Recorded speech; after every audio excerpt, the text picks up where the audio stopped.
அதிகீழுள்ள ஆகாயமும் பூமியில் காண்கின்ற யாவும் கர்த்தர் உம்மை போற்றுதே. எண்ணிலடங்கா ஸ்தோத்திரம் தேவா என்றென்று நான் பாடுவேன். நீரில் வாழ்கின்ற யாவும் நிலத்தின் ஜீவராசிகளும் பாரினில் வாழ்கின்ற யாவும் பரனே உம்மை போற்றுவே. எண்ணில் அடங்கா ஸ்தோத்திரம் தேவா என்றென்றும் நான் பாடுவேன்.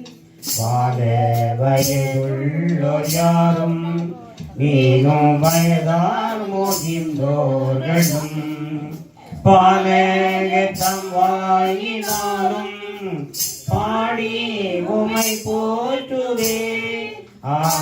எண்ணில் அடங்கா ஸ்தோத்திரம் தேவா என்றென்றும் நான் பாடுவேன்.